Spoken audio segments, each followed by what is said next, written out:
The snake oil salesman at the National Institute for Retirement Security strike again. This actually, these guys. This makes me mad. All right, so there's an article in the Los Angeles. Let's go to this actually, and I'll read it to you verbatim here for just a second. So I'm just perusing the NIRS's recent stuff here. Remember, these people are populated by people from the Center for Budget and Policy Priorities, huge left wing. Teresa, whatever her name is, from the New School. There's ever a Marxist theory on economic policy, Teresa is there. Populated by the NEA. We know the NEA is losing members hook, line, and sinker because the Supreme Court said you can no longer force people to join your union. Hold on just a second. Let me let Pablo. There you go, buddy. He wants his toys. All right, and then the NEA, they're populated by lefties. No other way around that. Now, in of itself, I don't care, but don't hold yourself out to be nonpartisan because you certainly are. So I was just looking through their recent stuff here, their news, and I came across this. The NIRS rebuts claims on American retirement readiness. And I said, I remember reading that article. So let's take a gander what the NIRS. So first of all, we're going to read the article.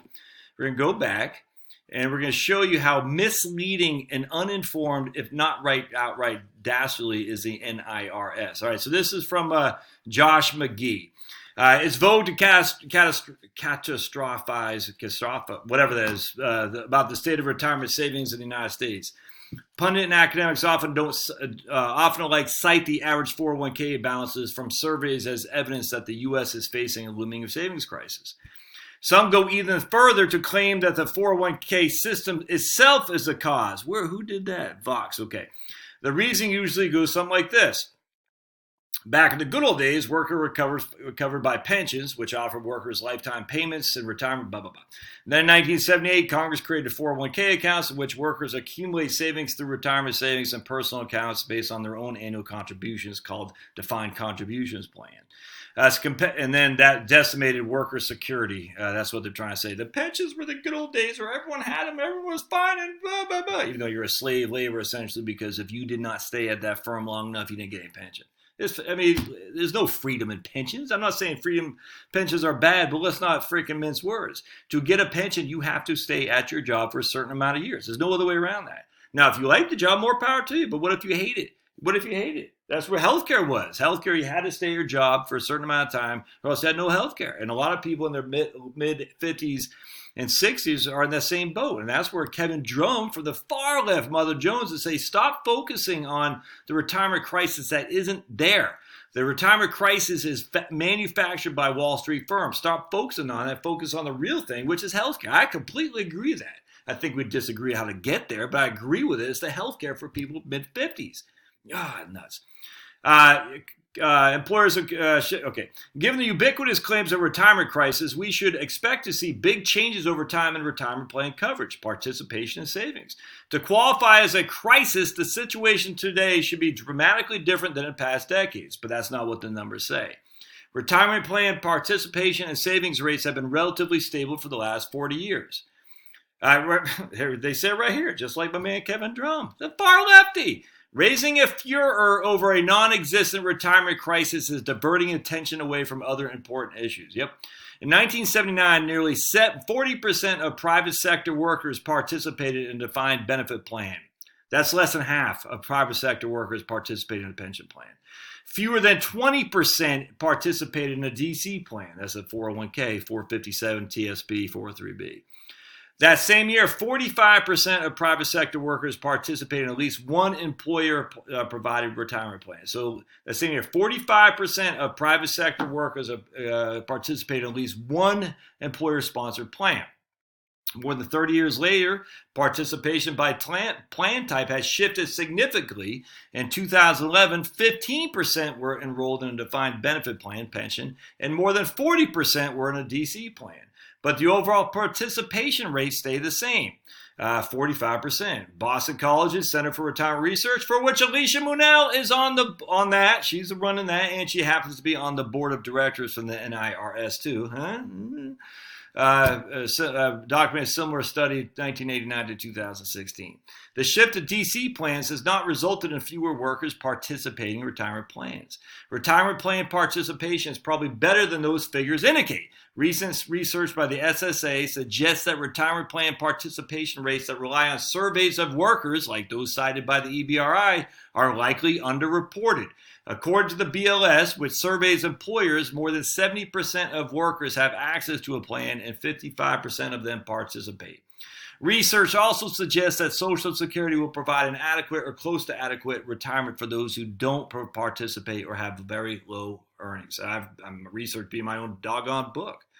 Even though there's been not been a decline in retirement plan coverage or participation, the shift to defined contribution plans could lead to reduction in retirement savings because workers and their employers could choose to save less each year than they would have liked under a defined benefit plan. However, Federal Reserve data show that total retirement savings, all money set aside for retirement in both defined benefit and defined contribution plans relative to wages, is at an all-time high, more than doubling since 1980. So all money set aside for retirement plans is more than double in real and inflation-adjusted numbers since 1980. What's more, annual savings rates appears to be relatively constant. I've done videos on that as well. And then you throw the higher tax on Social Security. It's actually higher than what it was back in the 1980s and 1990s. It's true that public research shows that Americans are worried about having enough money to live comfortably in retirement. 45% are fearful of that. But that increase is due to people like the NIRS, the National Institute for Retirement Security.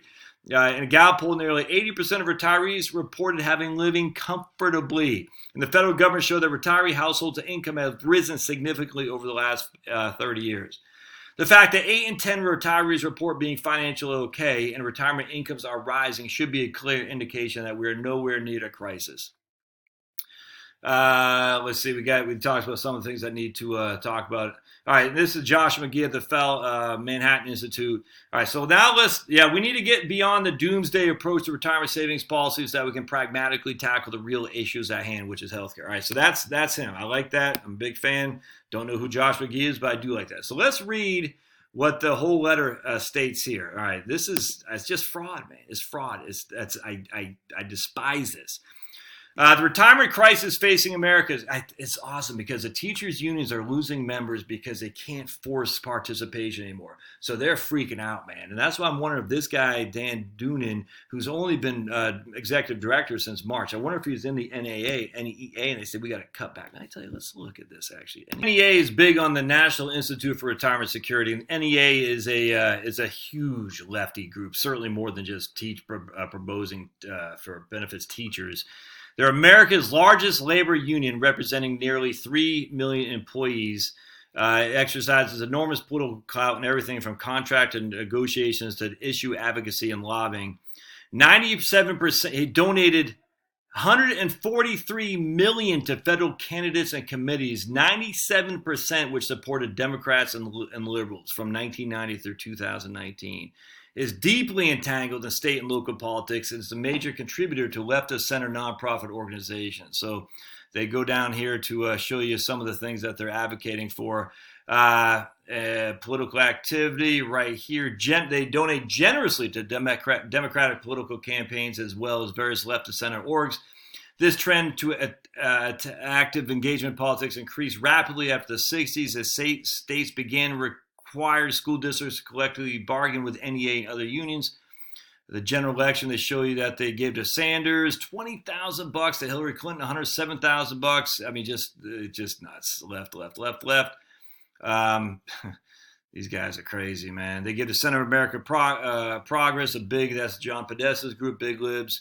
Media Matters for America, Big Libs. The whole thing is nuts. And I was going to show you here. Let's see, there was something. They donate to, Acorn. They donate heavily to now defunct Acorn. 400,000 groups over Democratic Party activism. These people are just complete corrupt as can be. All right, so I want to show you, though, there's the average worker there was making like $100,000 or something. It was insane. Right here. Located in Washington, D.C., employing over 700 people in the nation's capital alone. The average employee at the NEA is compensated nearly $100,000 per year, with their top salaries being $419,000. With their top earnings over $400,000. That's crazy, man. Yeah, corrupt. All right, so let's go back. And anyway, so the point was the executive director of the NEA and his number one right-hand man are both of the NEA, the NIRS, and his right-hand man are both big NEA alums. And they both came on board in March of 2019. So I didn't see if the NEA was laying off people. I don't know. I don't know if that was true. I know that a lot of the NEA affiliates are hurt for sure because they can't force people to pay their stupid dues to donate to Centers for American Progress and other Marxist organizations. If you're a teacher and you're part of the NEA, you need to really reconsider because they are big lips. It's not just about teachers' rights. It's about everything under the sun for sure. All right, so let's read what this guy had written. This is the relatively new CEO of the NIRS. Contrary to an opinion published by the Los Angeles Times, the retirement crisis is real. Assertions otherwise are misinformed at best and misleading at worst. Now here, listen, this is how these guys manipulate the status. U.S. Census Bureau data reveal that the median retirement account balance among working Americans is zero, while 57% do not own any assets in a 401k plan or an IRA. All right, so, oh my goodness. Oh, the median retirement account is nothing. Well, 57% don't own anything. How many of those are in 22? Or hell, we could even go back to 16. Maddie, she works. She works, is freaking retail right now while she's on break from school. How many? Is she a working American? Yes. Does she have a retirement plan? No, because she's 19 years old and is a freaking junior at Georgia Tech.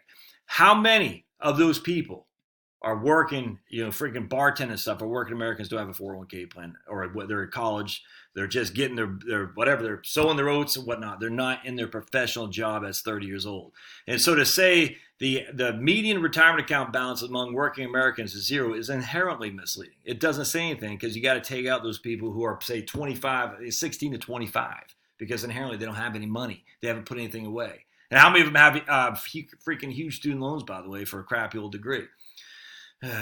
While 57% don't own any retirement account assets. All right, again, we just talked about that. Let's see how many of those people are in the young area for sure. All right, and I bet the number is vast. In fact, you can look at the Census Bureau itself to see that if you take out those younger folks, you're gonna have a whole different can of worms here to open up, which they won't go down because it's easy to cite that number. Oh my goodness. For those nearing retirement, it's also a grim outlook.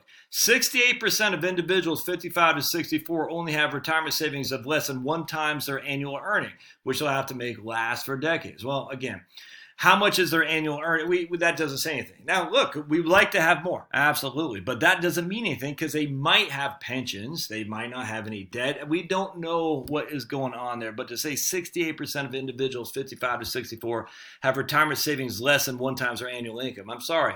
If you have $120,000 as your annual income and you have a retirement savings of $110 and you have no debt and you're going to get Social Security at $3,000 a month for you and then another $2,000 for your spouse, you're in a pretty good place, man. That right there is $5,000 a month on Social Security, which is $60,000 a year. You're not going to pay FICA. You're not going to pay 401k contributions. You're not going to pay much in terms of state and federal taxes either. So your expenses in retirement are going to be a whole lot less. And going back to the Gallup survey, of 80% are living comfortably in retirement. We can equate that and say these guys are going to be just fine. Compounding the retirement savings shortfall, oh God, the Fidelity study, are the rising medical expenses Americans will face as they age. Fidelity estimates that a retirement, I talk about this all the time, typical retirement at 65 will need $285,000 medical expenses or 20 years worth of Social Security benefits. This whole thing is stupid. Why do you not say how much they need for food, NIRS? Why do you not say how much they need for housing? Why do you always lump sum it in a thing for healthcare? Because you know that's what people are scared of. And yet the irony of it all is we know for a fact what that 285 comes from. Medicare Part B, Part D, Medicare Advantage, or Medicare Supplements plus copays. We know that comes from. We don't know what our food costs are going to be. We don't know what our property tax is going to be. So what you would do if you're honest, and you're not, because you're part of the NEA, if you're honest, you would say how much of that would be we don't know about healthcare, not healthcare, but food, clothing, transportation, housing, which is a big one right there. And this right here, be well, long-term care costs average about $82,000 annually.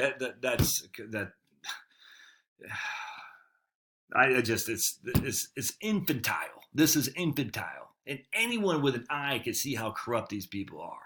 Already Americans are worried about retirement and medical costs. Ironically, the Gallup data reference to the column indicate that financial concerns about retirement are the top financial worry among those not yet retired. Okay, so because people like you are putting foolish numbers out there saying they need 85% of their pre-retirement income to retire. Nuts to you. The bottom line is the math simply doesn't add up for most Americans. Calling the retirement savings shortfall a hoax and failing to plan for these costs is irresponsible. It is a hoax because of people like you, Dan Doonan, and your freaking NIRS people there who are running numbers that are absolutely cannot be validated. You cannot validate them relative to real world Americans. So, and look, the retirement crisis is solvable only when we acknowledge the problem and take action now to give American access to high quality, low cost retirement plans with professional investment management, risk pooling, and lifetime payments. So you got the insurance industry would certainly be part of the NIRS, which is going to advocate for lifetime payments, i.e. annuities in the 401k plans, all right? Professional investment management, TIA-CREF is knee deep in the NIRS. Risk pooling is another insurance thing, all right? So these guys are paid for by the insurance institutions, by the big pension providers, by professional money management firms. It's just the whole thing. And they look right here. You just know right there from where their address is, a block away from the White House. Nuts. Don't listen to these guys. All right, we'll see you.